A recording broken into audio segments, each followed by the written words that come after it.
आज सुनेंगे माँ दुर्गा की दूसरी शक्ति यानी ब्रह्मचारिणी माता की पावन कथा। माँ दुर्गा की नवशक्ति का दूसरा स्वरूप ब्रह्मचारिणी है। यहाँ ब्रह्म का अर्थ तपस्या से है। माँ दुर्गा का स्वरूप भक्तों और सिद्धों को अनंत फल देने वाला है। इनकी उपासना करने से तप, त्याग, वैराग्य, सदाचार और संयम की वृद्धि होती है।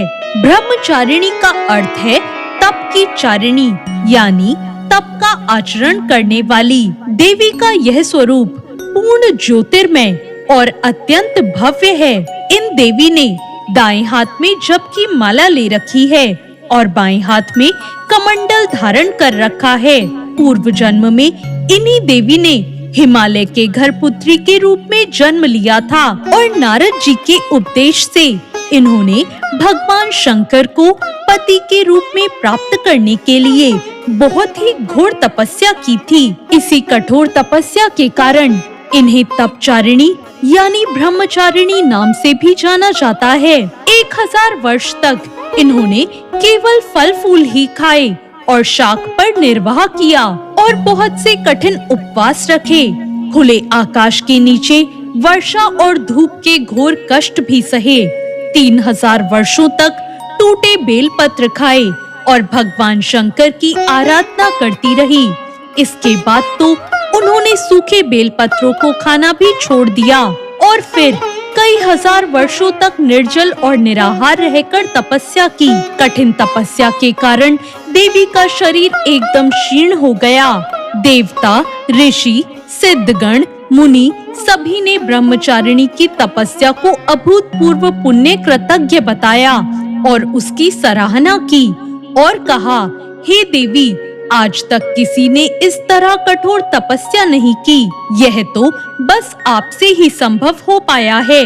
आपकी मनोकामना परिपूर्ण होगी और भगवान चंद्रमौली शिव जी आपको पति के रूप में प्राप्त होंगे। अब आप तपस्या करके घर लौट जाओ। जल्द ही आपके पिता के यहाँ बुलावा आएगा। तो ये थी माता ब्रह्मचारिणी की कथा।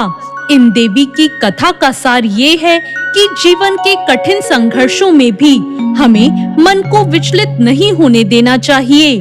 माँ ब्रह्मचारिणी देवी की कृपा से सर्व सिद्धि प्राप्त होती है।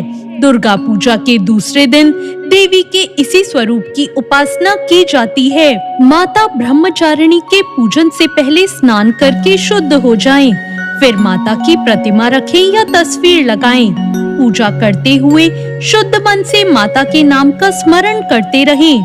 कोशिश करें कि सफेद या पीले वस्त्र पहनकर ही पूजा हो। माँ को प्रसाद में पंचामृत जरूर चढ़ाएं, रोली और अक्षत चढ़ाएं। अरुहल या कमल का फूल भी अर्पित करें। दूध से बने अन्य प्रसाद भी माँ को अर्पित कर सकते हैं और फिर कपूर से माता की आरती करें। मान्यता है कि ब्रह्मचारिणी माता के पूजन से कठिन तप तो पूरे होते ही हैं, साथ में अध्ययन करने में भी रुचि बढ़ती है। साथ ही स्मरण शक्ति का भी विकास होता है। जीवन की अज्ञानता मिटती है और ज्ञान का प्रकाश फैलता है। तो ये थी माता ब्रह्मचारिणी की कथा। आपको ये कथा कैसी